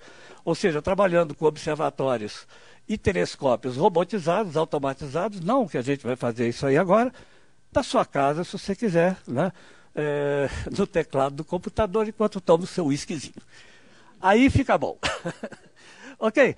Então, tudo isso só para dizer, se vocês quiserem mais informações sobre os cursos, a diferença realmente é que a gente, os astrônomos amadores têm um nicho hoje em dia na astronomia, mas é um nicho importante, né? Porque a gente basicamente fornece dados, subsídios, que são sempre observacionais, nunca teóricos, para os pesquisadores. Quer dizer, a gente trabalha em conjunto com eles. Tá? Se vocês se interessarem por isso, vocês não precisam abandonar as suas carreiras. Venham aqui estudar com a gente. Né? Qualquer coisa nós conversamos aí durante a observação. Bom, hoje seria legal se a gente pudesse apagar isso aqui, que senão não, já não dá para ver muita coisa no céu de São Paulo, ainda mais com as lâmpadas aqui acesas. O céu de São Paulo tem uma dificuldade evidente, que é a poluição luminosa. Tá? A gente consegue, no máximo, apagar, como alguns que chegaram mais cedo notaram, apagar as luzes internas aqui do estacionamento. Eu não consigo apagar a USP inteira, evidentemente, né? E muito menos a cidade inteira. Se a gente fizesse isso, a gente veria muito mais estrelas do que a gente vai ver agora. Tá? Claro, o ideal seria fazer isso daqui numa cidade mais ao interior, no céu bem mais escuro. Mas não adianta, tá? A gente tem hoje não só a contaminação pela poluição atmosférica, está seco hoje, isso é bom porque não tem nuvem. Mas, por outro lado, a atmosfera está suja. Agora, o problema principal é a poluição luminosa, como a gente vai ver. Poluição luminosa reduz mais ou menos a 2,5% das estrelas, no caso do céu de São Paulo, que a gente veria em comparação com o céu absolutamente escuro, como o céu, por exemplo, do deserto do Atacama, no Chile, onde a gente vai observar. Obrigado, Alice. Quer dizer, nós estamos vendo 2,5% das estrelas que nós poderíamos estar vendo, se o céu fosse absolutamente escuro. Mas sempre alguma coisa, tá? O céu, às 20 horas, exatamente às 20 horas, deixa eu ver se eu me entendo aqui com os botões. Opa, já viu o que eu não devo apertar.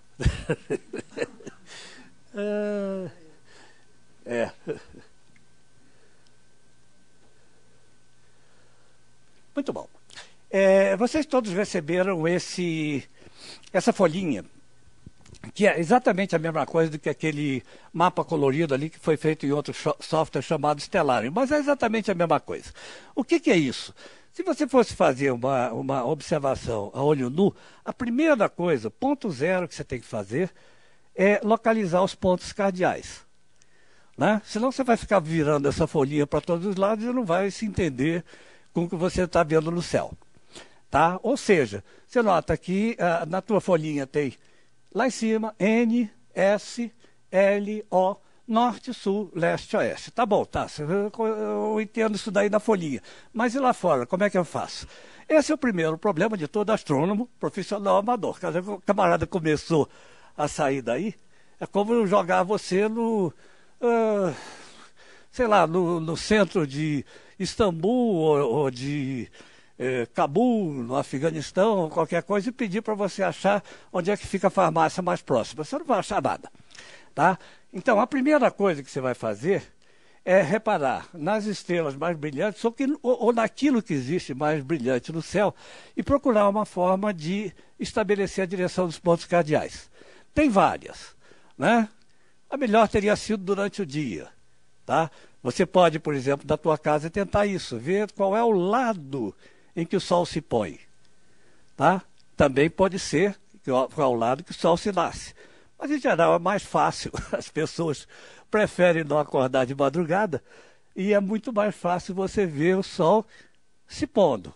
Ou atrás de um prédio, mas pelo menos do lado você vê. Se você está vendo o Sol se pondo, você tem nessa direção oeste. O que você faz? No caso, com essa folhinha, coloca em cima da cabeça, não em cima da mesa, em cima da cabeça, tá? E aponta o O para o lado que o Sol se põe. Tá? Aí você faz o quê? Você pode se colocar na posição do Cristo Redentor, como a gente chama. Tá? O teu braço esquerdo apontando para o oeste. Que, como o Roberto agora falou, no caso aqui dessa sala é ali. Tá? Você vai estar olhando de frente para o norte. O teu braço direito vai estar apontando para o leste. E você vai ter às suas costas o sul. Essa é uma forma, tá? Durante o dia. Você pode usar também um outro aparelhozinho, o poste você pode usar. A sombra de um poste, do sol num poste. Pode usar. Isso aí é o instrumento astronômico mais antigo que é chamado de gnomo. Você pode usar o teu celular. À noite você pode usar o Cruzeiro do Sul. Quem estiver interessado, a gente pode mostrar como fazer.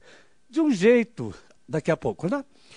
De um jeito ou de outro, você segura o mapinha acima da cabeça, tá? Identifica a posição dos pontos cardeais, quer dizer, você notou, por exemplo, que o norte é para lá, e você observa as estrelas mais brilhantes que aparecem aqui. Como, por exemplo, o Cruzeiro do Sul, as duas estrelas que estão à esquerda do Cruzeiro, chamadas Alfa e Beta Centauri, ou então os planetas, como Júpiter aqui, como Saturno aqui. Ou então algumas constelações mais fáceis de identificar. Infelizmente, se daqui fosse um céu um pouco mais escuro, daria para ver perfeitamente o Escorpião. Vai dar, tá? É só, nós não vamos acender de novo as luzes lá fora e os olhos de vocês vão se adaptar aos poucos à escuridão. Quer dizer, no primeiro momento você não vai ver, mas com alguns... Depois de uns 10 minutos, mais ou menos, você já vai estar percebendo. Também é uma das razões pelas quais eu pedi para diminuir as luzes agora. Tá? Ok. Nós vamos nos concentrar em algumas regiões aqui. A região que está a oeste, que tem a Lua, Júpiter. A região que está no zênite. Zênite assim, a grosso modo, é o ponto do céu imediatamente acima da nossa cabeça. Diretamente acima da nossa cabeça. Tá? Aqui nós vamos encontrar a constelação do Escorpião e Saturno. E a área do sul, onde nós temos Alfa e Beta Centauri, Cruzeiro do Sul, e alguns objetos interessantes que nós vamos mostrar com o telescópio. Tá? Primeiro objeto, naturalmente, é a Lua, que está com uma fração iluminada cerca de 16%, 15%, 16%. Quer dizer, está fininha. Tá? Pouco mais de 3 dias. Desde a Lua nova. A Lua... Bom, esqueci de comentar, mas em todos os telescópios vocês vão ter monitores que estão perfeitamente habilitados para explicar cada um dos objetos que vocês estão vendo em detalhe. Tá? E eu também vou estar disponível, a Liz também, então fiquem à vontade. A Lua, vocês vão ver, como está pouco iluminada aqui, nós vamos ver só essa região aqui mais ao leste, quer dizer, os mares Crísio, né, o Mar das Crises, um pouquinho do Mar da Fecundidade e da Tranquilidade. Esses mares não têm nada de mar, né? Esses mares são nomes muito antigos, e são simplesmente regiões da Lua que são regiões mais recentes. São regiões onde caíram, no passado, meteoros ou pequenos asteroides de maior porte, né? E que abriram uma espécie de bacia. Tá? E ali em cima você tem um solo que é mais recente, digamos assim. Tá? Ao contrário, aqui nessa região, o solo é mais antigo. E você vê essas marcas de crateras, que vocês vão perceber também ao telescópio, que são principalmente meteoros que caíram na Lua, principalmente nos primeiros 700 milhões de anos de existência do nosso satélite. Bom, vocês vão ver em seguida Júpiter. Júpiter, o disco do planeta Júpiter, que vocês vão ver mais ou menos assim, com duas faixas principais, que a gente chama de faixas equatoriais, e com 4 satélites nessa posição. Essa é a posição exatamente às 20 horas. Tá? Mas não vai ser muito diferente daqui a meia hora, por exemplo. Tá? Esses 4 satélites, de dentro para fora, Io, Europa, Ganimedes e Calisto, são as 4 luas principais de Júpiter, que são chamadas luas galileanas, ou satélites galileanos, em homenagem ao Galileu Galilei, que foi quem os descobriu em 1610. Tá? Elas ficam constantemente dançando, em órbita, na verdade, em torno de Júpiter, exatamente como como os planetas em redor do Sol, do Sistema Solar. Isso é o que vocês não vão ver, porque essa imagem é feita com o Hubble Space Telescope. Tá? Mas apenas para dar a vocês uma ideia, que as duas faixas paralelas ao equador de Júpiter que vocês vão ver no telescópio, na verdade, são grandes turbilhões das zonas mais altas da atmosfera de Júpiter. Júpiter, a gente não vê a superfície. Tá? A gente só consegue ver as regiões mais altas da atmosfera, que é uma atmosfera extremamente profunda, né? Com milhares de quilômetros de profundidade. Né? Não é como a nossa atmosfera. Júpiter gira em torno de si mesmo com muita rapidez, com uma velocidade aproximadamente em 10 horas, para dar um número para vocês. Girando um monstro desses aqui, em 10 horas apenas, o aspecto fica meio achatado, vocês vão notar no telescópio. E você cria ventos muito fortes, muito velozes, que varrem toda a superfície de Júpiter, da atmosfera de Júpiter, criando turbilhões como esse aqui, que é chamado de Grande Mancha Vermelha. É uma tempestade que já existe aí pelo menos há 400 anos, que foi a primeira vez e que foi observada aqui da Terra, ao telescópio. Por quê? Porque o telescópio foi inventado há 400 anos. Ela pode estar aí há milhares de anos. A gente não sabe simplesmente. E também não sabe quando é que ela vai terminar. Vamos dar uma olhada depois em Saturno. Saturno vai ser visto nessa posição. É a melhor época, na verdade, a melhor época dos últimos anos para a gente observar Saturno. Tá? Isso porque Saturno está com os anéis numa posição mais aberta em relação a gente. Né? Saturno, deixa eu passar outro slide que dá para explicar melhor.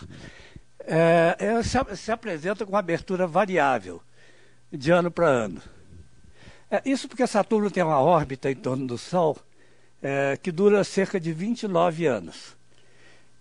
Você divide isso por 4, a cada 7 anos e pouquinho, ele vai estar na mesma posição. Ele faz assim, assim, e depois volta. Visto da Terra, claro. Né? Quer dizer, ele gira sempre com o eixo numa determinada direção. A gente é que está vendo, por efeito, vamos dizer assim, o efeito de perspectiva, os anéis se abrindo e fechando. Não é que os anéis façam assim. A gente é que está tendo essa impressão. Para quem não está percebendo, né, imagina, faz isso. Tá? A tua mão é o anel de Saturno, tá? Ou a minha. Tá? Repara que se eu fizer isso aqui, você vê numa posição diferente, sem ter que mudar o eixo de rotação de Saturno, evidentemente. Isso foi descoberto por um astrônomo e físico holandês chamado Christian Huygens, em 1658. E o Huygens também foi o descobridor da primeira, da lua maior de Saturno, que é chamada Titã, que nós vamos falar daqui a pouquinho. Tá? Você pode ver também, isso se a atmosfera estiver bem estável. A gente pode ver, eu não garanto isso hoje, né? Porque a atmosfera está um pouco suja. Mas você pode ver a divisão entre esses satélites, entre esses anéis de Saturno. Aliás, a divisão principal, que é chamada divisão de Cassini, né? Em homenagem a Domenico Cassini, né? Um astrônomo meio francês, meio italiano, que descobriu já no século XVIII. Agora, você consegue ver, num telescópio pequeno, essa divisão, se a atmosfera estiver bastante estável. Só que, na verdade, não são 3 anéis ou 2 anéis, são milhares, né? Como visto aqui nessa imagem de uma sonda que foi lançada na direção de Saturno pela NASA. Na verdade, os anéis são isso. Não é? São milhares, ou melhor dito, milhões de fragmentos de rocha, pedras, ou mais frequentemente, blocos de gelo, né? Cujo tamanho varia da ordem, né, do meu punho até o tamanho de uma jamanta, digamos assim, de um ônibus. Basicamente é isso, né? São rochas ou principalmente pedaços de gelo, blocos de gelo, tá?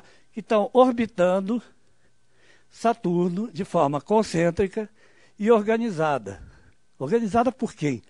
Por outros satélites de Saturno. Saturno tem mais de 60 satélites, né? Que estão girando em órbitas perfeitamente alinhadas, né? A gente chama essas luas de luas pastoras, né? É um equilíbrio basicamente da gravitação. É basicamente um equilíbrio fantástico, né? Mas os anéis de Saturno, claro que a gente não consegue ver dessa forma, são constituídos basicamente por gelo.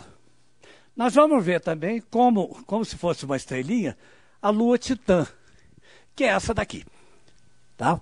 É a maior lua de Saturno e a segunda maior do sistema solar.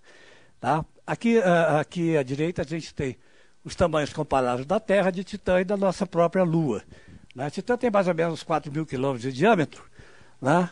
E aquela sonda que eu falei agora há pouco, a Cassini, soltou, ou lançou, melhor dito, alguns anos atrás, uma pequena sonda chamada Huygens, em homenagem ao Christian Huygens, na atmosfera. Ela pousou, na verdade, na superfície de Titã, descobrindo que isso aqui é feito basicamente, claro, a temperatura é muito mais baixa do que aqui na Terra.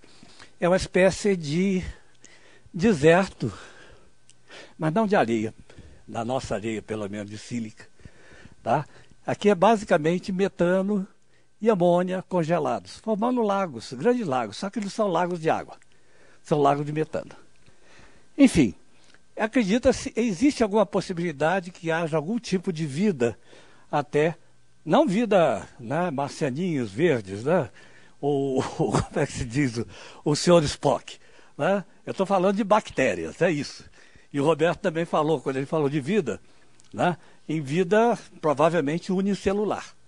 É isso. Aqui estão alguns números básicos, só para comparar Júpiter, Saturno e a Terra, né? Júpiter é 11 vezes maior do que a Terra, Saturno 9 vezes e meio, um pouco menor, né? A massa de Júpiter é 317 vezes a da Terra, Saturno 95, o que implica que a densidade de Saturno, na verdade, é muito baixa. A densidade de Saturno 0,70 gramas por centímetro cúbico, lembrando que a densidade da água é 1. Ou seja, se eu colocasse Saturno no imenso oceano, Saturno boiaria, né? Ele é menos denso do que a água. E assim por diante. Tá? Então, passando pela Lua e pelos planetas, nós vamos propor a vocês observarem depois 2 estrelas múltiplas, né? Para vocês vão parecer como duplas, que é o que dá para ver com telescópios pequenos. Essa daqui, que é chamada Alfa do Centauro. Nós vamos mostrar inicialmente, e se a gente não mostrar, peçam para a gente mostrar, ou eu, ou os monitores, mostrarem essas estrelas, Alfa e Beta do Centauro. Essa é a estrela mais próxima da Terra, ela está apenas a 4 anos-luz de distância. Só que eu lembro para vocês que cada ano-luz é cerca de 10 trilhões de quilômetros de distância. Então a gente não está falando exatamente do nosso quintal, né? Mas, de qualquer forma, é a estrela mais próxima que nós temos. Tá? Essas duas aqui, à esquerda do Cruzeiro, aqui o próprio Cruzeiro do Sul, nós vamos dar uma olhada nessa estrela, que é múltipla, e nessa daqui. Ali em cima, vocês vão ver uma imagem de Alfa do Centauro. Vocês vão perceber que são 2 estrelinhas amarelas, muito próximas. E depois, vocês vão dar uma olhada em Alfa do Cruzeiro, que são 2 estrelinhas azuis, também muito próximas. Ora, por que por que nós colocamos 2 estrelas? Veja, isso tem tudo a ver com o que o Roberto estava falando antes. Tá? As estrelas do sistema de Alfa Centauro, as 2 amarelas, que estão próximas da Terra, são essencialmente iguais ao Sol. Ou seja, estão no mesmo estágio evolutivo que o Sol. Tá? Como o Roberto mostrou para vocês, queimando hidrogênio em hélio nos seus núcleos. Tá? O que a gente tem é um sistema. O Sol não é uma estrela múltipla, pelo menos é o que a gente saiba. Mas Alfa Centauro, na verdade, é um sistema triplo, do qual a gente consegue ver com pequenos telescópios as 2 maiores, que são do tamanho do Sol. Agora, quando você olha para a estrela Alfa da constelação do Cruzeiro, que antigamente era conhecida como Estrela de Magalhães, né? Não dá nem para comparar. Olha o tamanho relativo. Aqui nós estamos falando de supergigantes. Uma estrela como essa, usando já que o Roberto levantou a bola, uma estrela como essa vai terminar como uma supernova. Uma estrela como essa daqui, cada uma dessas estrelas separadas terminaria os dias como uma nebulosa planetária. Mas, de qualquer jeito, tanto num caso como no outro, elas vão espalhar o material das 2 camadas externas pelo espaço interestelar, formando uma nova geração de estrelas. Tá? Basicamente, vocês viram com o Roberto. Para quem tiver curiosidade, aqui à esquerda estão as 2 componentes de Alfa do Centauro, as 2 mais ou menos com a massa do Sol, enquanto que as 2 azuis do Cruzeiro têm cerca de 15 a 20 massas do Sol. São supergigantes azuis. Né? Temperatura da ordem da temperatura do Sol para as amarelas e muito mais alta, 24 a 28 mil, para as azuis.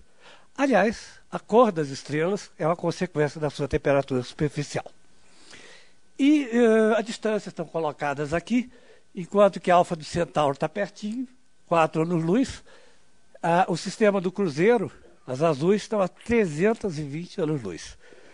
Quer dizer, quase 100 vezes mais distante. Tá? Claro que as estrelas azuis são também muito mais luminosas.